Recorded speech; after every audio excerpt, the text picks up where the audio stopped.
अरे कायब काशी भैया कायब ए भैया काहे अरे देख तो रे अरे कौन तीन रे अरे ए भैया ओए गजब के सुंदर दिखा थे रे टूरी हाँ ईमान से ना हाँ अब हम देखा था ओकर जो बगल में देखना रे खड़े है रे देखे देखा भैया कैसे झकात ले दिखा थे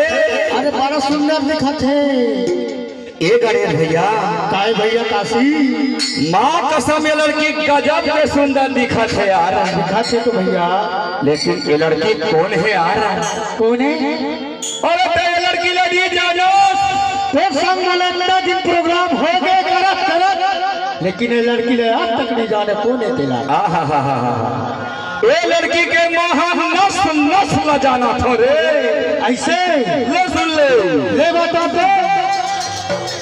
अरे भैया ले लहंगा गीत गाते हैं रे हरे हरे हरे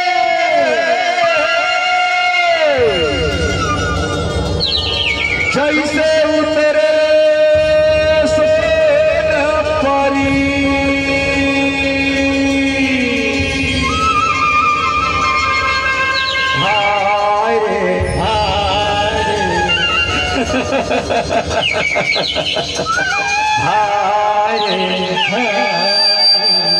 गुलाबी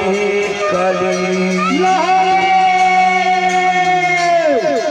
हाय रे हाय गुलाबी कली गुलाबी कली गुलाबी कली हाय रे हाय गुलाबी कली गुलाबी कली गुलाबी कली हो याद ना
जगह मांगे करना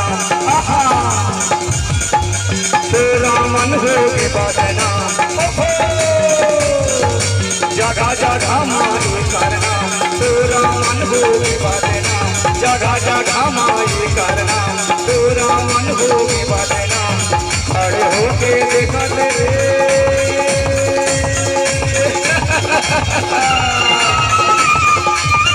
खड़े होके देखा तेरे लाइन हमारे घरी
गुलाबी कली हाय रे हाय गुलाबी कली गुलाबी कली गुलाबी कली हाय रे हाय गुलाबी कली गुलाबी कली गुलाबी कली हाय रे हाय गुलाबी कली गुलाबी कली